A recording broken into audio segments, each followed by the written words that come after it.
It's comedy folklore how Jerry Seinfeld turned a TV show about nothing into the most successful sitcom in history. In doing so, he became one of the world's most recognisable entertainers. His jokes were also a good way to make some serious money. But being funny demands an almost scientific level of research and development, which probably explains why Jerry Seinfeld's so good. What's annoying now besides everything? Here's what's annoying me. People telling me to hydrate. I don't want to hear about hydrating. You need to hydrate, Jerry. You better hydrate. You're on the plane. You're in the gym. Jerry Seinfeld is the world's most famous comedian. Do you know what could happen to you if you don't hydrate? You could get dehydrated. Oh, no. Who treats the art of telling jokes very seriously. Wouldn't I get thirsty first? No. According to the fitness people on TV, if you feel thirsty, you're too late. You say a laugh never lies. Mm-hmm. You can read a laugh. Mm-hmm. You know what that laugh means. Mm-hmm. What's a bad laugh? I do a thing with my kids because I'm always trying to make them laugh, and you know, sometimes I succeed, sometimes I don't, and they'll give you one of these. They'll go, you know, I said, don't give me the ch. I don't want, I'd rather have nothing than a ch. How are you going to start feeling better sleeping in a deathbed? Making people laugh is all Jerry Seinfeld has done for the past 40 years. These are our deathbeds over here. It's a business where failure has deadly consequences. Is that a death clock radio? Yes, but there's no snooze. Either you get up or you don't.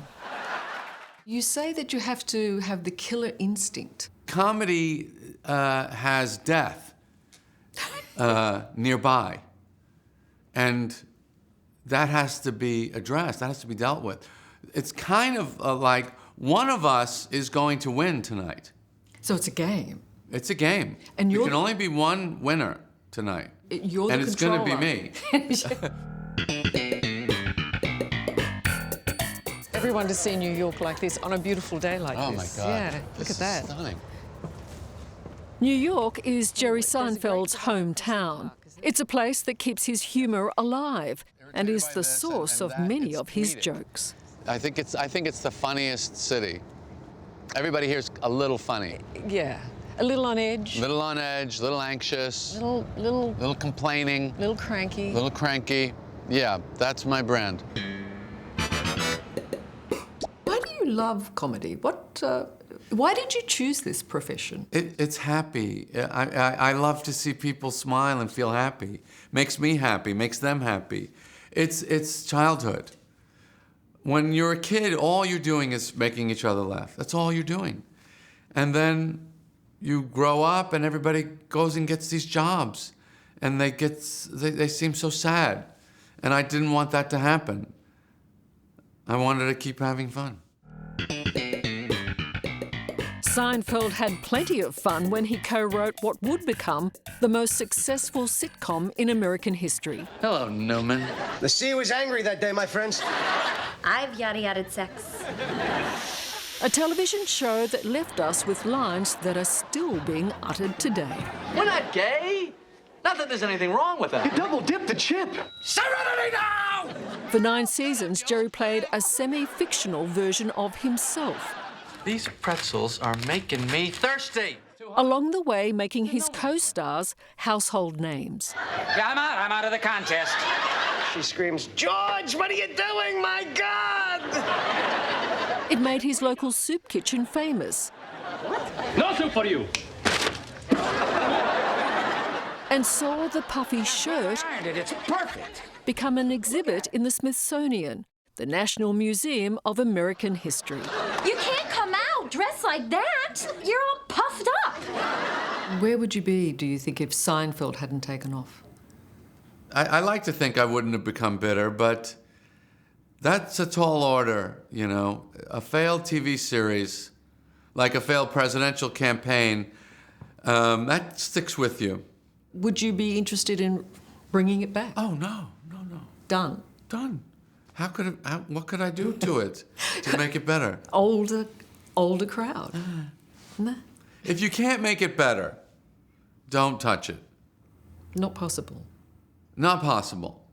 Just talking? Well, what's the show about? Seinfeld, It's about nothing. like most of Jerry's comedy, was based on not much. I thought we came in over there.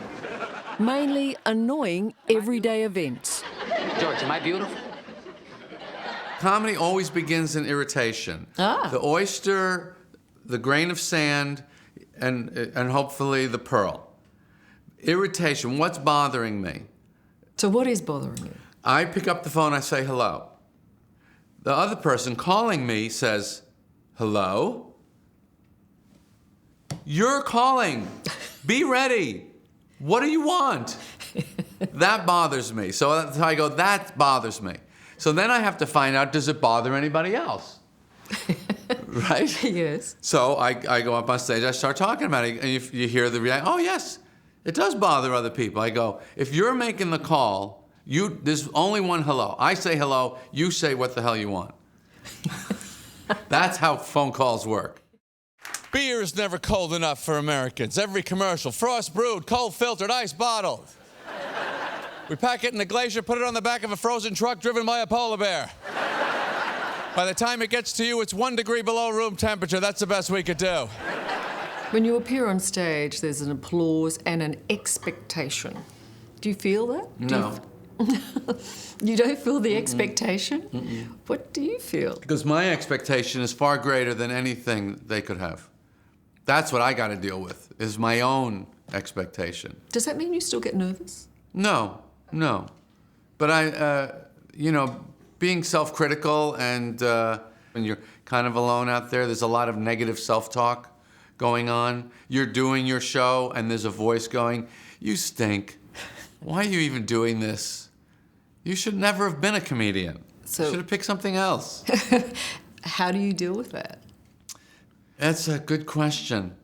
I don't really have a technique for that, and I have a technique for almost everything. Do you? I do. Because I'd like to know that. Because I think everybody is beset with negative thoughts at some Oh, stage. yeah, yeah. So, Do you have that when you... yeah, occasionally, yeah. You Like in a moment like this, you could be thinking, these I should have going come up well. with a better question than that. maybe. Yeah. That's Fifth Avenue there. I live across the park on the other side. That's kind of the less fancy, Really? little more writery type of. This is the more businessy. Fancy clothes, fancy stores. Over there, we don't have that. You have to know your place, do you? Your place is over there. My place is over there. Your place is Yeah. not here. Not here. No. I will come here, but I can't stay here. Frankly, Jerry and his wife Jessica and their 3 kids could live anywhere. And with an estimated wealth of $800 million, Jerry needn't even bother working.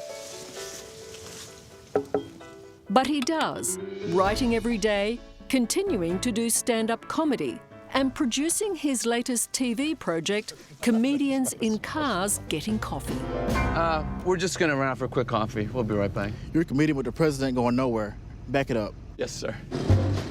A program that gives him the perfect excuse to interview his favourite people in his greatest obsession, cars. I remember very well not being famous. You think it was okay? It wasn't that great. Yeah?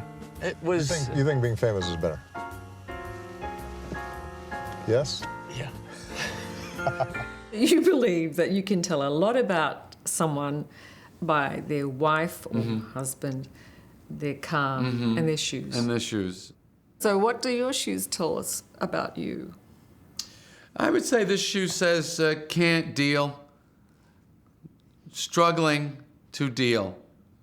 Trying to deal, but struggling.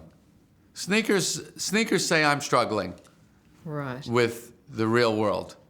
My boots? What are they saying? Well, they don't look brand new. So I think you really like them. So to me that says I like these and I'm gonna wear them even though the toe is getting a bit scruffy. Yeah.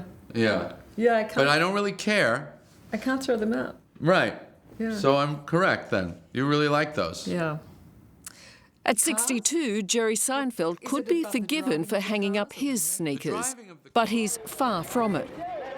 Jerry is headed to Australia next year. It's been 18 years since he last visited, but we seem to have left a lasting impression. I mean, I meet them all the time. You know, if there's an Australian in the room, they're coming over to me. I love Australia. I love Australian people. I love their way. I love to meet them. I love your funny talking that you do. Love the whole thing. Our funny talking? Yeah, the fake accent. I love it. It's so true. Yeah, it's all fake. Jerry Seinfeld is in a comedic league of his own, but he takes nothing for granted. You have a dog, and they give you a leash there's an extra leash wound up inside in case the dog pulls it. You hit the button, let the line out like he's a marlin. Neither the success he enjoys nor the job that he knows is like no other. It is an extraordinary job to have where a wave of affection is part of the reward. It's heavy drugs. Heavy, heavy drugs. A painter doesn't feel it. A novelist doesn't feel it. But I mean, if you're on stage in front of thousands of people and you connect together, I mean, you're just shaking. You feel it very in the gut. Well, you're blessed because how many comedians don't make it? Almost all of them. It's painful. It's very painful, yeah. And the reason you make it is because people laugh. It's as simple as that. Right. If you don't make them laugh... If you don't make them laugh, you don't do this job. Over. Yeah.